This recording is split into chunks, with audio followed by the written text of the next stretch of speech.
Məncə müvafiq qurumlar açıqlama vermə baxımından susur, amma proses davam edir. Bu müddət ərzində, bir həftə ərzində mənim ötən sizdəki efirimdən sonra çox önəmli bir detal açıqlandı istintaq tərəfindən. Orada bəlli oldu ki, Ramiz Mehdiyev və onun ətrafı ilə bağlı Səbail rayon məhkəməsi 13 avqustda bir qərar veribmiş.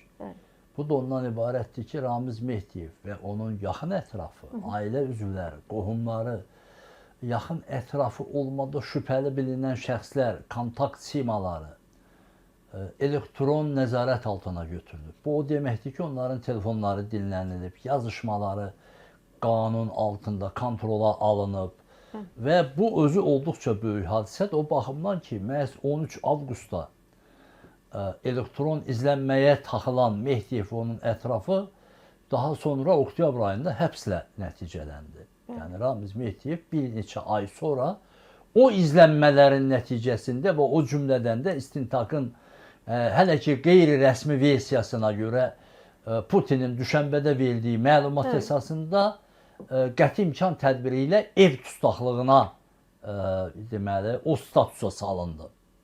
Yəni bir hörmətli hakimiyyətin 24 il rəhbərlərindən biri olmuş şəxs statusundan şübhəli, dövlətə xəyanət edən və ev tustaqlığı şəraitində yaşayan bir 87 yaşlı qocaya çevrildi. Yəni bir günün içərisində və əminəm ki, o elektron izləmə prosesində təkcə Ramiz Mehdiyev yoxdur. Onun ailə üzvləri, onun yaxınları, onun kontakt simaları hamısı təsbit olunub və əminəm ki, istintaq o istiqamətdə işlər aparır. Mənim fikrimcə, yəni yaxın zamanlarda və çox da uzaq olmayan bir nöqtədə istintaq nəhayət açıqlama verəcək. Mən yenə öz şəxsi fikrimi söyləyirəm, qarşıdan zəfərimizin 5 illiyi gəlir. 8 noyabrda bir 10 gün, 12 gün qalıb. O müddətdən sonra bütün hər şey aydınlaşacaq, ortaya çıxacaq və həbslər, o cümlədən də çox sensasional, ölkəni silkələyən həbslər həyata keçiriləcək. İndi hal-hazırda o prosesin hazırlığı gedir. Yəni rahat bir şey deyil, yəni sadə bir şey deyil. İndi Bəhruz Məhərrəmovun da çıxışı biraz kodlu çıxışdır. Sanki biraz da Mehdiyevi dəstəkləyir ki, bu eləyib, amma əsas məsələ zamanında və elə indi də hakimiyyətə qarşı sərt danışanlardır, pis danışanlardır. Biraz qarışdırıb. Bəhruz bəy, ümumiyyətlə Bəhruz Məhərrəmov AXCP və radikal müxalifət üzrə ixtisaslaşıb. Tez-tez onlara çıxışlar o cür çıxışlar eləyir, yazılar yazır. Hətta onun bir neçə yazısını da şəxsən mənə göndərib, mən çap eləmişəm. Bəzi hallarda hətta bu AXC dövrünə, bu AXC-dən yazır, amma o Azərbaycan Xalq Cümhuriyyəti dövrünə də ekskurs eləyir. Bəzi hallarda uğurlu, bəzi hallarda uğursuz paralellər aparır, yazılar yazır. İndi də çıxışının əslində məzmun olaraq strukturu düzgündür. Yəni Mehdiyevlə bağlı dediyi ki, heç bir ictimai bazası olmayan, doğrudan da Sevinç xanım ortaya çıxdı ki, qoskoca deməli Ramiz Mehdiyev 24 il prezident administrasiyasının rəhbəri olmuş şəxsin heç müdafiəçisi yox imiş. Bir dənə indiyə qədər bir adam görmüsünüzmü? Çıxa deyək ki, bəstirin, yetər, filan, belə. Məsələn, Məlahət İbrahim qızı indi da burada ifadə eləmək istəmirəm, amma çox yaxın adamı olubdur.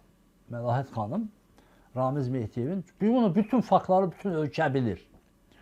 Amma o belə ən yaxınında olmuş bir xanım belə ona qarşı çıxdı.